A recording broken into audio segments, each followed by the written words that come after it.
السلام عليكم ورحمة الله وبركاته، كنتمنى تكونوا بألف خير وتكونوا في أحسن الأحوال. اليوم إن شاء الله غادي نصاوب معكم معشوقة الكل، كتجي أكثر من رائعة، كتذوب في الفم. أكيد إلا جربتوها غادي تعاودوا تجربوها، ما غاديش تشبعوا منها.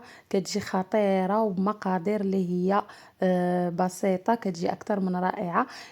كنتمنى الفيديو ينال الإعجاب ديالكم، وما تنسوش تخليو لي لايك كتشجيع، واللي مازال ما اشتركش في القناة يشترك ويفعل زر الجرس باش يوصلكم دائما الجديد. وبقاو معايا باش تعرفوا على المقادير وطريقة التحضير. بسم الله على بركة الله. عندي هنايا الزبدة مارغرير 120 غرام، كتكون بحرارة ديال المطبخ. غادي نضيف عليها نصف كأس ديال السنيدة. غادي نضيف عليهم واحد شاصية ديال الفاني، وغادي نخدمهم مزيان مزيان حتى كتذوب ليا هذيك السنيدة. من بعد غنضيف عليهم قبيصة ديال الملحة،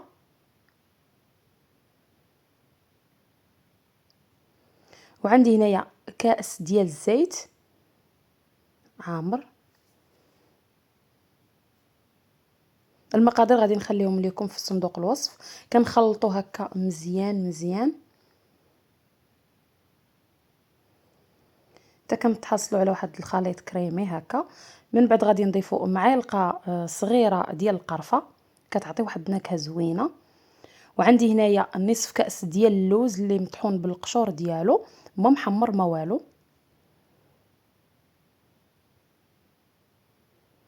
غادي نضيف كأس ديال الزنجلان اللي مطحون ولكن ما مطحونش مزيان، يعني عا مهرمش شويه. بعد غادي نضيف كأس ديال الكاوكاو اللي محمر ومطحون.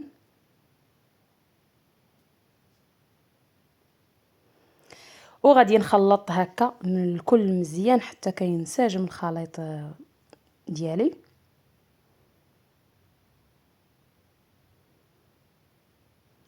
عرفتوا واحد الريحه عرفتي رائعه ديال القرفه ومع الخليط ديال الكاوكاو والزنجلان واللوز، عرفتي خطيره خطيره.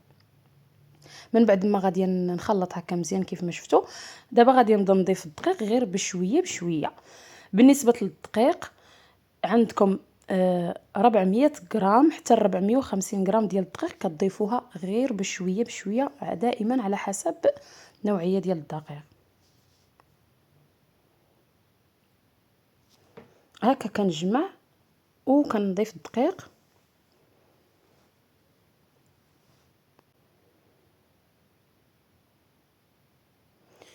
واستعملوا الدقيق يكون نوعيه جيده.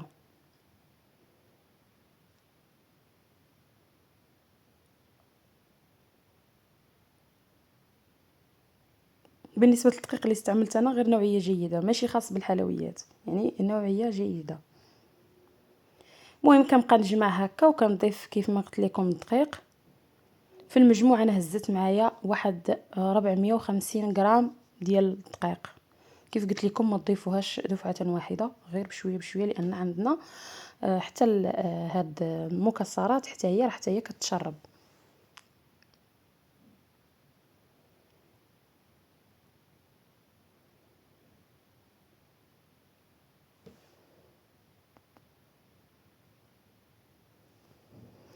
ومن بعد ما جمعتها كيف ما شفتوا تحصلوا على هاد القوام هذا اللي كتكون شويه خفيفه وكتجمع في اليدين.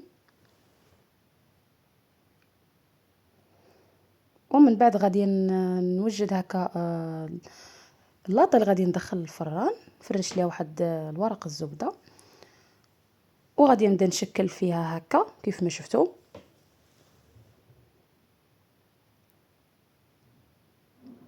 كنبدا نعطيها هكا الشكل ديال الهلال.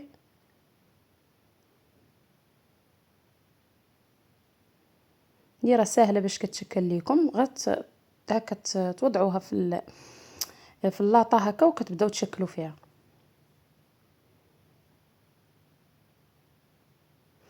من بعد ما غادي نشكل هكا الهلالات كاملين، وهاد الاثناء كنكون مشعل الفران. على درجة الحرارة 170 درجة، يعني بالنسبة للفران ديال الضوء، على النار اللي كتكون يعني ما مهيلة ما مجهدة شوية. كنشعل عليها غير من التحت حتى يعني طيب لينا غير شوية، ومن بعد غير عاد كنشعل من الفوق.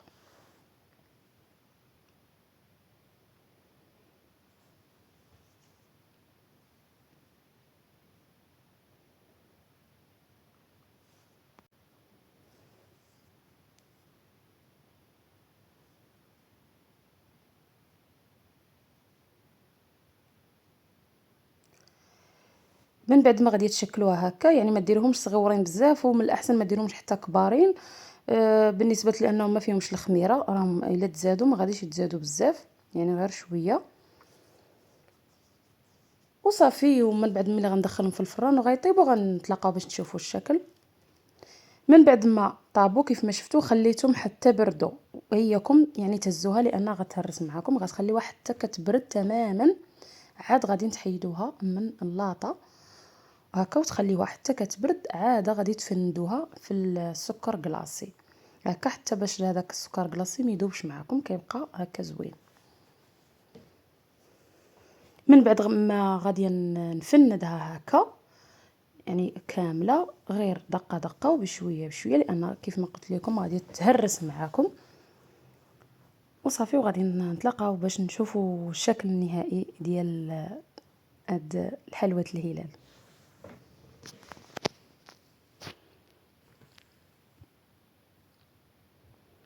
وكان هذا هو الشكل النهائي ديال الحلوى ديالنا كيف ما شفتوا.